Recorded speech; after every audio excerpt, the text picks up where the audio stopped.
Hey guys, what's up? It's Victor. And if you're watching this, you're probably dealing with a scary situation. Your car engine won't turn off.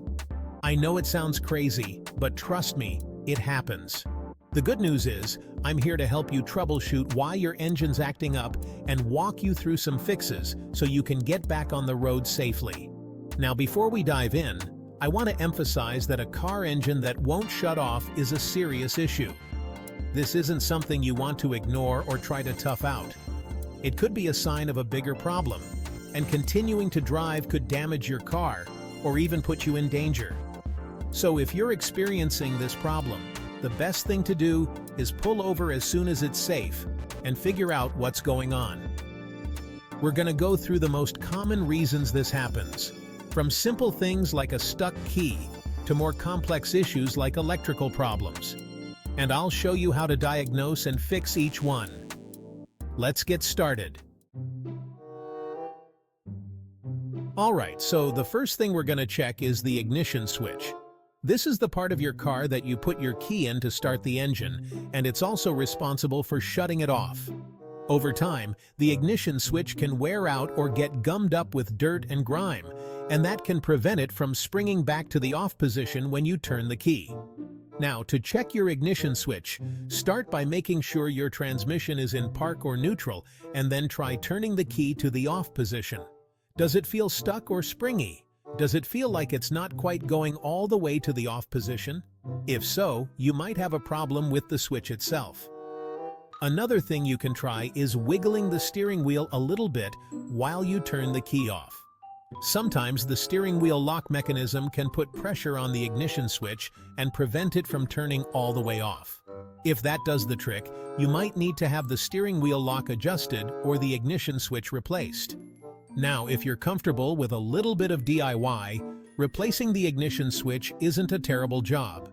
You can usually find a replacement switch online or at your local auto parts store for around $50 to $100.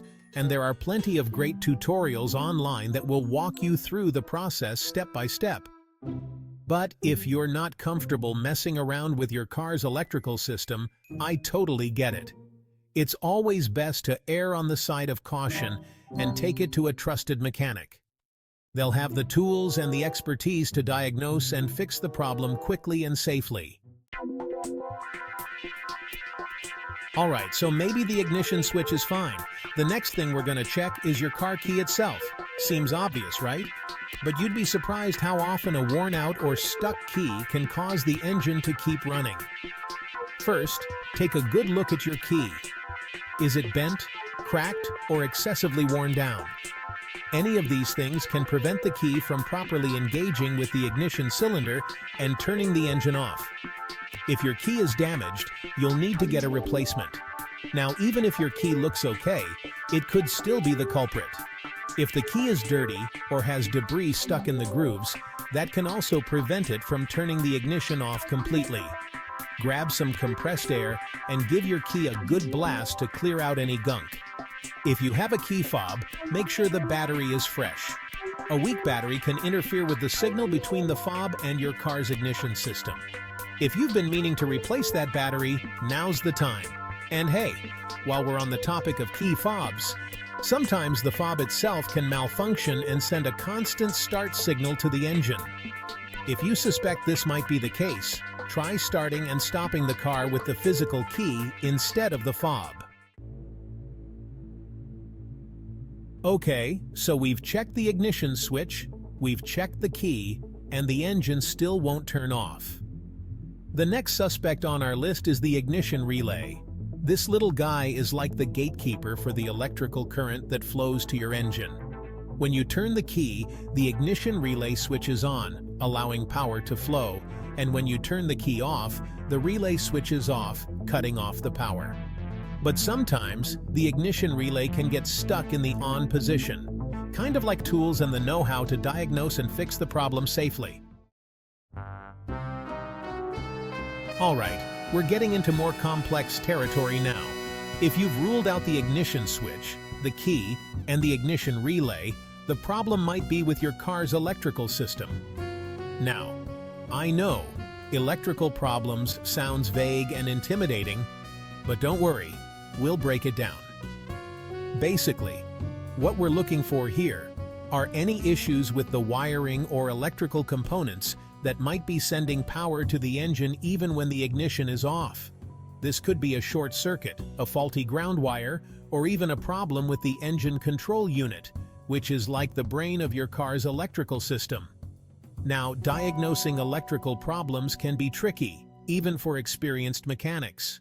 It often involves using specialized tools like multimeters and wiring diagrams to trace the flow of electricity and pinpoint the source of the problem. One thing you can check yourself is the wiring harness that connects to your ignition switch and ignition relay. Look for any signs of damage, such as frayed wires, loose connections, or corrosion. If you see anything that looks suspicious, it's best to have it checked out by a professional. Remember, messing around with your car's electrical system can be dangerous if you don't know what you're doing. If you suspect you have an electrical problem, it's always best to err on the side of caution and take your car to a qualified mechanic. Now, this next one mainly applies to older vehicles, especially those with carburetors instead of fuel injection.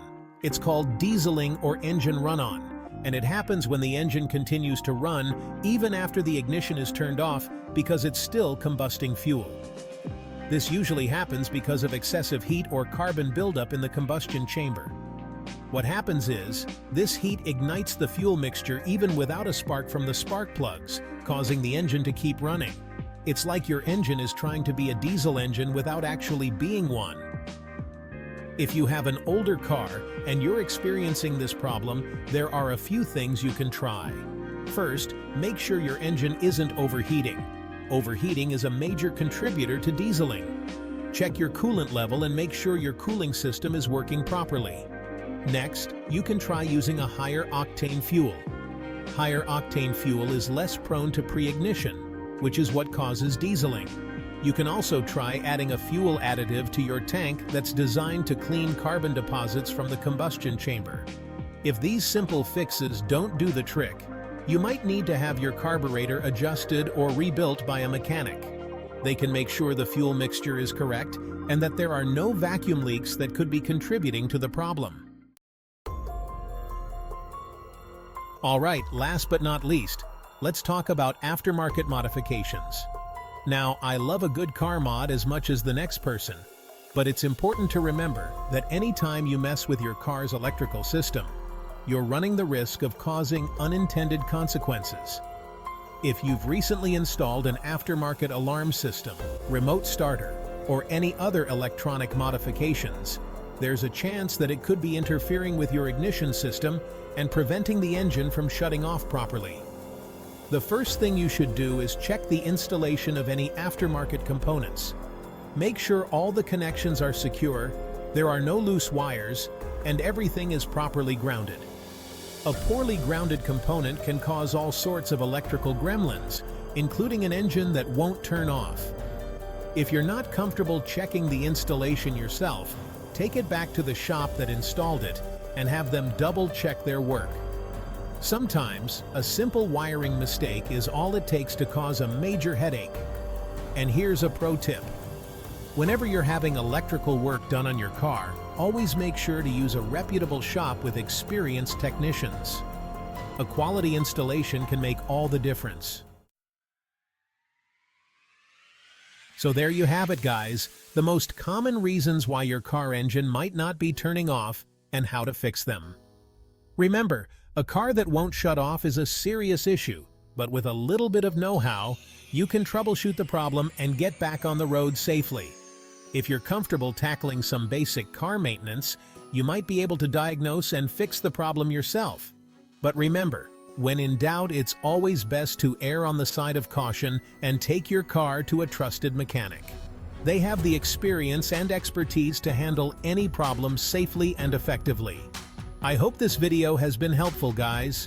As always, thanks for watching, and I'll see you in the next one.